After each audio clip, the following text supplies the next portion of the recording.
بسم اللہ الرحمن الرحیم کہ ہم فلسطین سے اس لیے محبت کرتے ہیں کہ یہ فلسطین انبیاء علیہ السلام کا مسکن اور سرزمین رہی ہے۔ حضرت ابراہیم علیہ السلام نے فلسطین کی طرف ہجرت فرمائی۔ اللہ تبارک و تعالی نے حضرت لوط علیہ السلام کو اس عذاب سے نجات دی جو ان کی قوم پر اسی جگہ نازل ہوا تھا۔ حضرت داؤد علیہ السلام نے اسی سرزمین پر سکونت رکھی اور یہیں اپنا ایک محراب بھی تعمیر فرمایا۔ حضرت سلیمان علیہ السلام اسی ملک میں بیٹھ کر ساری دنیا پر حکومت فرمایا کرتے تھے۔ چونٹی کا وہ مشہور قصہ جس میں ایک چونٹی نے اپنے باقی ساتھیوں سے کہا تھا کہ اے چونٹیوں اپنے بلوں میں گھس جاؤ، یہیں اس ملک میں واقع اسکلان شہر کی ایک وادی میں پیش آیا تھا جس کا نام بعد میں وادی نمل چونٹیوں کی وادی رکھ دیا گیا تھا۔ حضرت زکریا علیہ السلام کا محراب بھی اسی شہر میں ہے۔ حضرت موسیٰ علیہ السلام نے اسی ملک کے بارے میں اپنے ساتھیوں سے کہا تھا کہ اس مقدس شہر میں داخل ہو جاؤ۔ انہوں نے اس شہر کو مقدس، اس شہر کے شرک سے پاک ہونے اور انبیاء علیہ السلام کا مسکن ہونے کی وجہ سے کہا تھا۔ اس شہر میں کئی معجزات وقوع پذیر ہوئے جن میں ایک کنواری بی بی حضرت مریم کے بطن سے حضرت عیسیٰ علیہ السلام کی ولادت مبارکہ بھی ہے۔ حضرت عیسیٰ علیہ السلام کو جب ان کی قوم نے قتل کرنا چاہا تو اللہ تبارک و تعالی نے انہیں اسی شہر سے آسمان پر اٹھا لیا تھا۔ ولادت کے بعد جب عورت اپنی جسمانی کمزوری کی انتہا پر ہوتی ہے، ایسی حالت میں بی بی مریم کا کھجور کے تنے کو ہلا دینا بھی ایک معجزہ الہی ہے۔ قیامت کی علامات میں سے ایک حضرت عیسیٰ علیہ السلام کا زمین پر واپس تشریف اسی شہر کے مقام سفید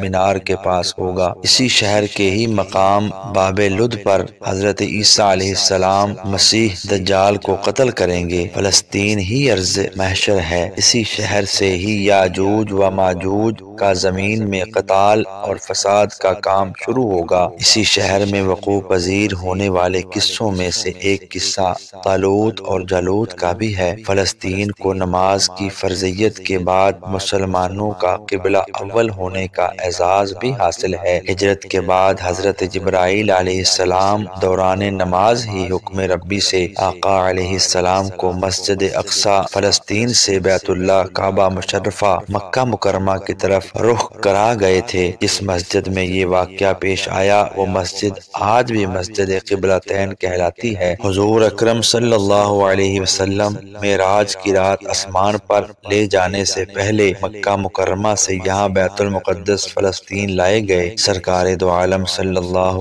علیہ وسلم کی اقتداء میں انبیاء علیہ السلام نے یہاں نماز ادا فرمائی۔ اس طرح فلسطین ایک بار پھر سارے انبیاء کا مسکن بن گیا۔ سیدنا ابو ذر کہتے ہیں کہ میں نے رسول اللہ صلی اللہ علیہ وسلم سے عرض کیا کہ زمین پر سب سے پہلے مسجد کون سی بنائی گئی؟ آپ صلی اللہ علیہ وآلہ وسلم نے فرمایا کہ مسجد الحرام یعنی خانہ کعبہ۔ میں نے عرض کیا پھر کون سی مسجد بنائی گئی؟ آپ صلی اللہ علیہ وآلہ وسلم نے فرمایا کہ مسجد اقصی یعنی بیت المقدس۔ میں نے پھر عرض کیا کہ ان دونوں کے درمیان کتنا فاصلہ تھا؟ آپ صلی اللہ علیہ وآلہ وسلم نے فرمایا کہ 40 برس کا، اور تو جہاں بھی نماز کا وقت پالے وہیں نماز ادا کر لے، پس وہ مسجد ہی ہے۔ وصال حبیب صلی اللہ علیہ وآلہ وسلم کے بعد حضرت ابوبکر رضی اللہ تعالی عنہ کو ارتداد کے فتنہ اور دیگر کئی مشاکل سے نمٹنے کے لیے عسکری